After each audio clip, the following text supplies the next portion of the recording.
안녕하세요. 김은규 목사입니다. 꿀보다 더 단 말씀이 있는 달콤한 큐티입니다. 오늘은 우리를 죄와 죽음에서 구속하시기 위해 십자가에서 예수님 달리신 성금요일입니다. 오늘 예수님께서 이렇게 십자가에 달리신 성금요일에 마지막으로 죄인들을 용서하신 그 용서의 정신, 자세를 우리도 본받으면서 우리 이웃이 우리에게 범한 모든 잘못을 너그러이 용서하는 그런 시간이 되었으면 좋겠습니다. 자, 이제 달콤한 큐티를 시작하겠습니다.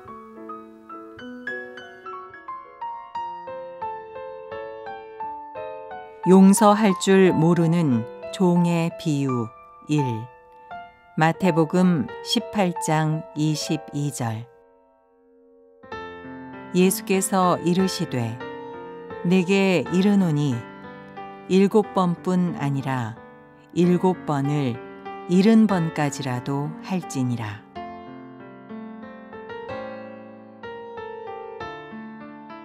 사랑은 명사가 아니라 동사죠. 사랑은 정의를 내릴 수가 없습니다. 사랑해보고 사랑받아야 하지만 사랑이 무엇인지 알 수가 있죠. 그래서 사랑은 운동이라고 얘기를 합니다.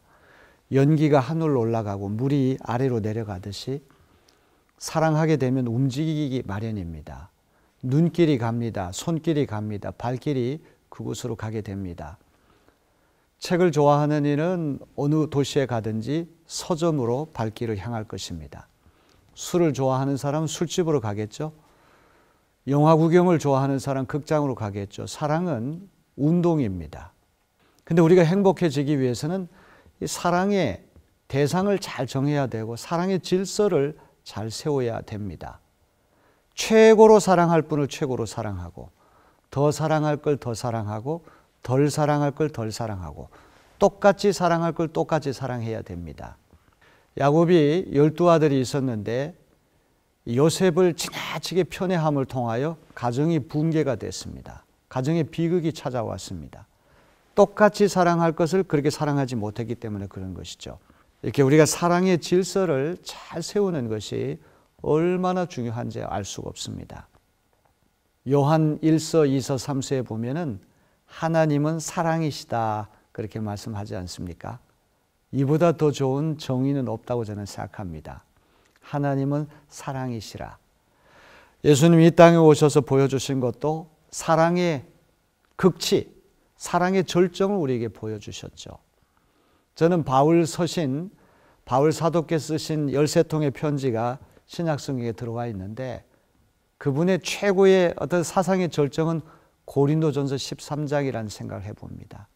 믿음, 소망, 사랑 이 세 가지는 항상 있을 것인데 그 중에 제일은 사랑이라.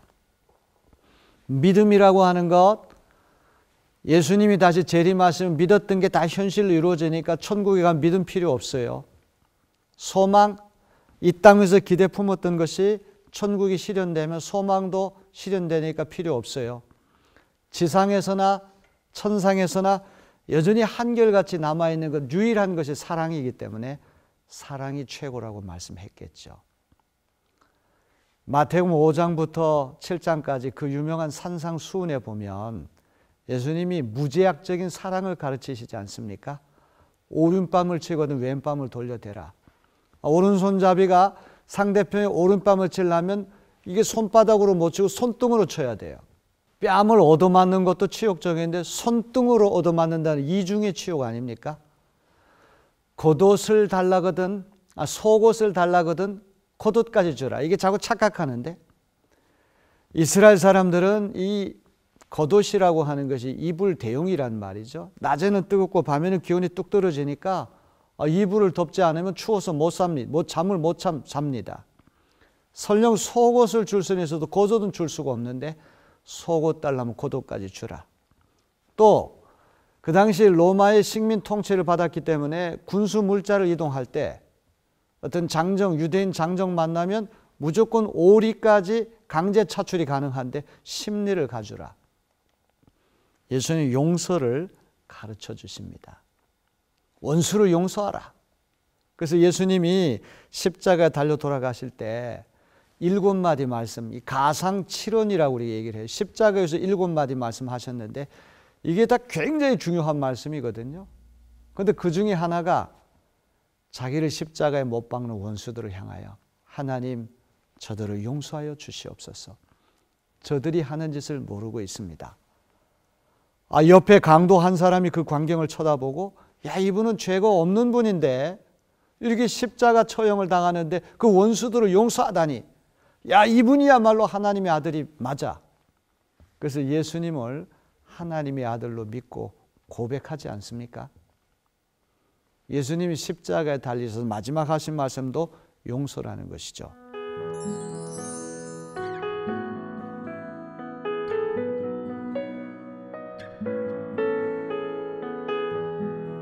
오늘 마태복음 18장에 나오는 용서할 줄 모르는 종의 비유, 너무너무 중요한 비유이기 때문에 오늘부터 이게 4일 동안 연거푸 시리즈로 이 말씀을 함께 묵상하려고 합니다.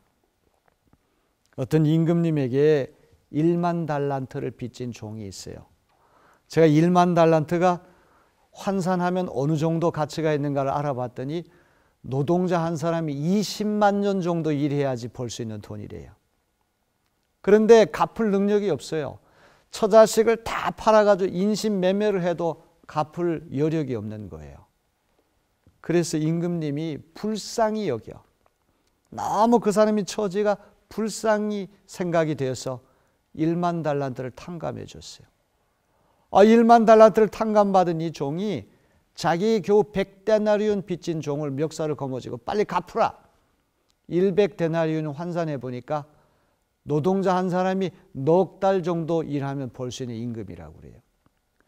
자기는 20만 년을 일해야 벌 수 있는 돈을 탕감받았는데 겨우 넉 달치 임금을 못 갚는다고 멱살 거머쥐고 윽박 지르는 거예요. 여러분, 비유의 줄거리는 이런 거죠. 그런데 예수님의 비유는 다 비유가 촉발된 계기가 있습니다. 상황이 있습니다. 이 비유가 왜 나왔습니까? 베드로가 용서의 횟수, 용서의 빈도에 대해서 예수님께 질문을 던져요. 예수님, 형제가 나한테 잘못을 범하면 몇 번 용서해 주면 됩니까? 3번? 우리가 3세번이라고 하는 말도 있는데 3번 정도 용서하면 많이 했다 이렇게 생각되는데 베드로는 으쓱거리며 7번 정도 용서하면 됩니까? 이게 3이나 7이나 다 완전 숫자입니다. 아주 특별한 숫자인데 아마 보통 사람은 3번 정도에겐 자기는 넷을 더해가지고 7번을 얘기하니까 이 정도면 나보다 더 용서하는 사람 없을 거야. 으쓱거리는 마음이 그에게 있었겠죠.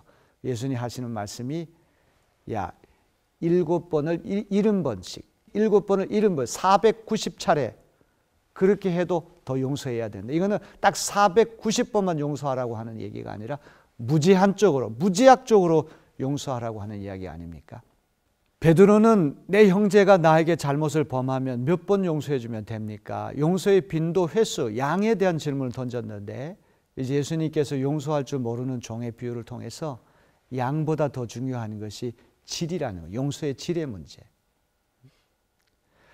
1만 달란트나 되는 엄청난 이 어떤 빚을 이 사람이 탕감받은 것은 임금님이 그만큼 용서해 줄 수 있는 사법적인 권한, 능력이 있기 때문이 아니라 이 비유 말씀 읽어보세요.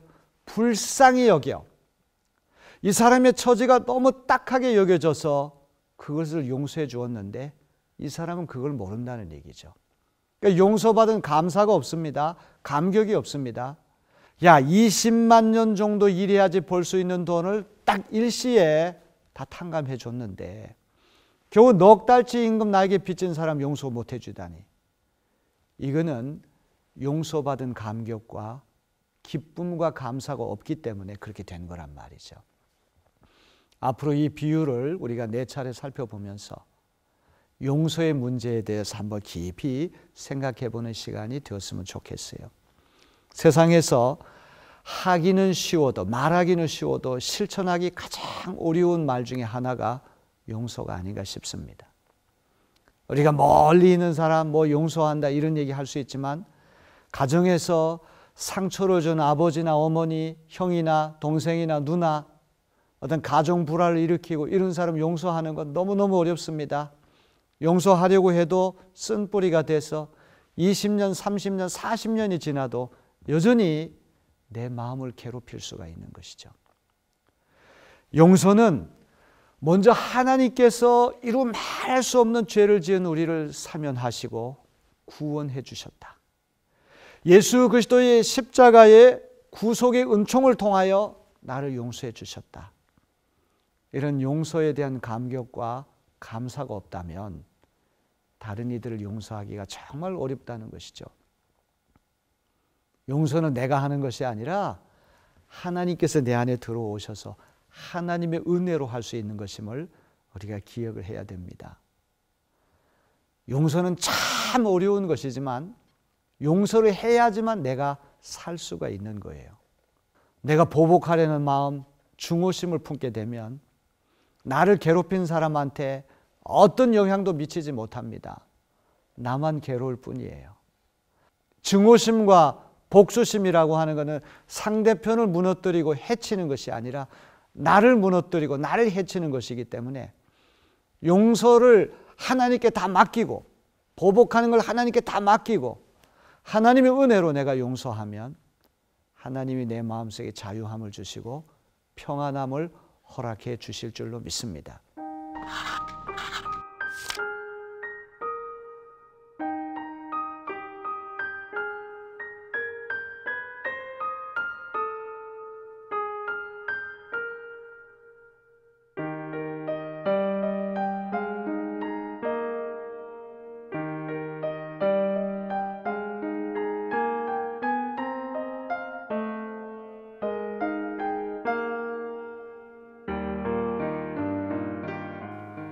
예수님도 십자가에서 마지막 원수를 용서해 주셔서 강도 한 사람을 구원시키지 않았습니까? 그런 놀라운 용서의 은총이 이 방송을 시청하는 저와 여러분 모두에게 임하게 되기를 주님의 이름으로 기원합니다.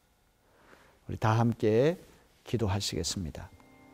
자비하시고 내가 풍성하신 아버지 하나님, 예수님이 이 땅에 오셔서 우리에게 원수까지 용서하라고 가르치셨는데 우리 달콤한 큐티를 통하여 예수님 들려주신 이런저런 비유를 듣는데 특별히 용서할 줄 모르는 종의 비유를 통하여 하나님이 우리 죄를 용서해 주신 감사와 감격이 상실되었기에 이웃에 대해서 너무나 우리가 가혹하고 또 자기 자신에서 관대한 그런 모순된 삶을 산다는 사실을 인정하고 회개하고 자유와 평강과 기쁨이 회복되는 놀라운 역사가 일어나게 도와주옵소서. 예수 그리스도의 이름으로 간절히 기도하옵나이다. 아멘.